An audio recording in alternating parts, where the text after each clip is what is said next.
Hello everyone. In this lecture, we will study about information biology. At the end of this lecture, you will have an idea about information theory and biology. What is DNA? Okay, you can see the DNA in this picture. Overview on information theory and all about DNA computing.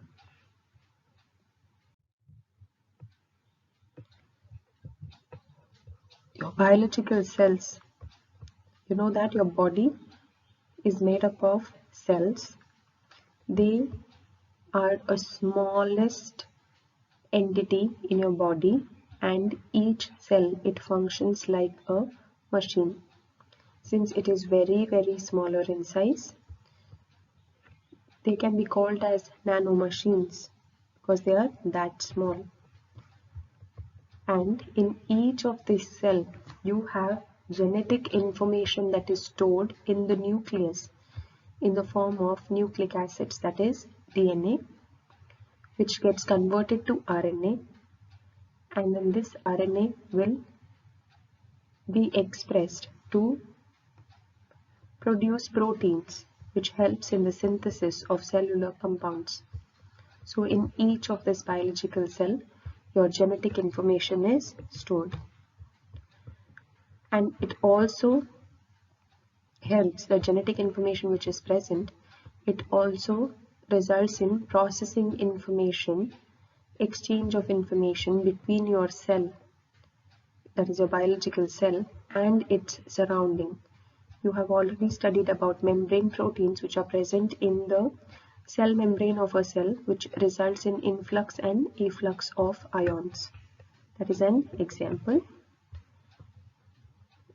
In addition to this, also your genetic information results in maintaining constant temperature, pH, and concentration of vital ions that is required for your normal cell functioning. Let us see what is DNA. Here you can see the structure of DNA. All the organisms, they consist of genetic material which is stored in molecules called as DNA. So your DNA basically carries the code from which all the proteins that are essential for life are constituted.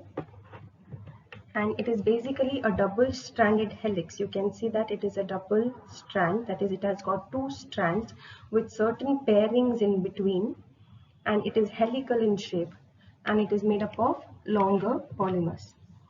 So your DNA is made up of molecules which are called as nucleotides. Okay, they are called as nucleotides, and each nucleotide, as you can see here, it contains a phosphate group, a sugar. The sugar is always deoxyribose, and a nitrogenous base.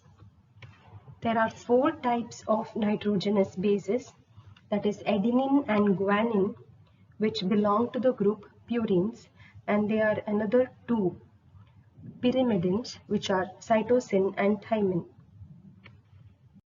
Okay, so the order of these bases is what determines the genetic code.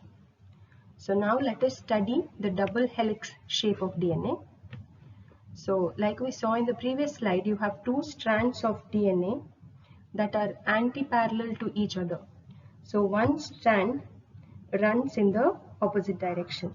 Okay, it runs in the opposite direction, and your nucleotides which are there, okay, so these are basically the nucleotides. They are attached together to form 2 long strands that are spiral and anti-parallel to create a structure. So this structure that you can see is a double helix. Okay, and in between this you have base pairings that are present between one purine and another pyrimidine, that is adenine and thymine, cytosine and guanine. The base pairings are 2 pairings between adenine and thymine, and 3 pairings between cytosine and guanine. You can see here 3 pairings between cytosine and guanine, 2 pairings between adenine and thymine. So if you think of this double helix structure as a ladder, your phosphate and the sugar molecules will be the sides. Okay, so the phosphate and the sugar molecules are the sides, and the bases would be the rungs, that is your central line of the ladder on which you keep your legs, you keep your feet. That is called as the rungs. Okay, so the bases on one side, they form pairs with the bases on another side. Like I said, adenine, it pairs with thymine, and cytosine, it pairs with guanine. Okay, so this is about the double helix structure of DNA. The concept of information theory was introduced by an electrical engineer, Claude Elwood Shannon. So this is information theory is basically a study of quantification, storage and communication of information. Its main application, it was initially applied in the field of electrical engineering to optimize the information that is communicated per unit time or energy. Now it is used for analysis of phenomena in other areas of inquiry such as statistics, computer science, information engineering, etc. So this concept of information theory, it can be also applied for DNA to gain an insight into the information storage of DNA and how this information is converted to form functional proteins. So in the year 1959, the concept of nanotechnology was introduced by Richard Feynman. So nanotechnology refers to the study of atoms or molecules which are of the size 10 power minus 9 meters, that is, they are sized in nanometers, and these could also be used for computational data. So now let us see what exactly is DNA computing. You can use DNA as materials for microprocessors. So Dr. Leonard Edelman, in the year 1994, he solved this Hamiltonian directed path problem by using DNA. Okay, so Dr. Edelman, what he did is he solved a problem called as the traveling salesman problem, wherein a salesman is needed to visit all the cities. Okay, he has to travel across all the cities without passing through one city twice. Okay, so he has to enter all the cities, but he cannot enter the city which is already entered once. Okay, so to solve this problem, he used DNA computing. So in this case, what he did is he took this randomly sequenced DNA strands. Okay, randomly sequenced DNA strands, and they are 20 base pairs long. Okay, we have already seen what is a base pair. So what he did is he took randomly sequenced DNA strands, and they were used to represent each city. Okay, and you know that DNA is made up of complementary strands. So you have a complementary 20 base strand, that is the strand that is opposite to the first strand. So he assumed that this overlaps each cities halfway to represent each street. Okay. Why is DNA considered as such a unique computational element? Because 1 gram, okay, as small as 1 gram of DNA can store these many bits of information. That is, it has got very high information storage capacity. Then it also has large parallel computing possibility. That is, it can possibly compute so many molecules at one time, okay, simultaneously at one time. And then it has got an extraordinary energy efficiency, that is, energy as small as 1 joule can be used for so many operations. So when you look at other aspects, your DNA can be considered as a unique computational element because of these 3 important features.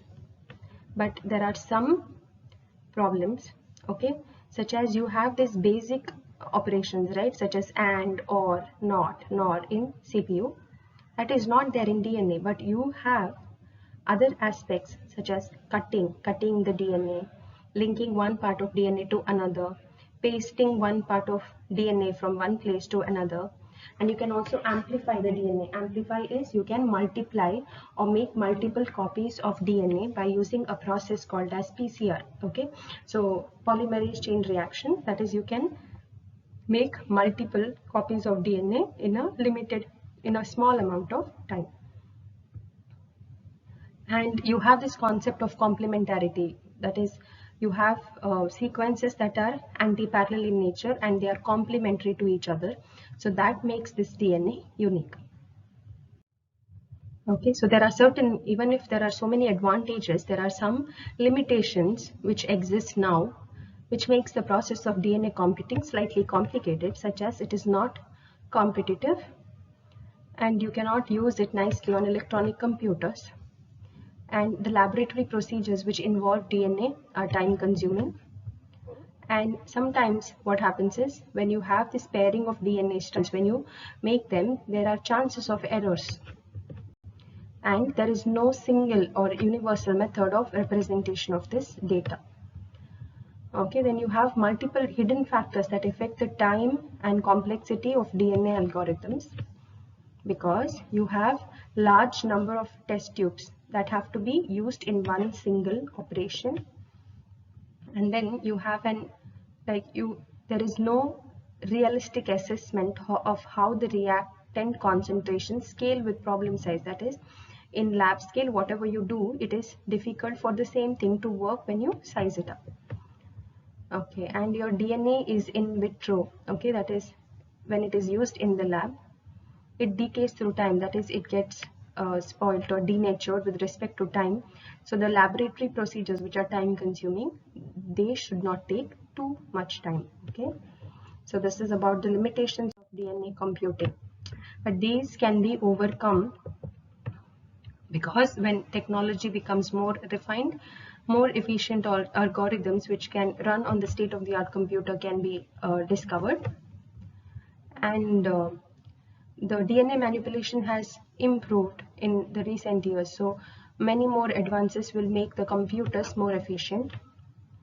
And then your scientists which are there, they are experimenting with DNA chip based computers. Okay, they are experimenting now, so your concept of DNA computers may become the future.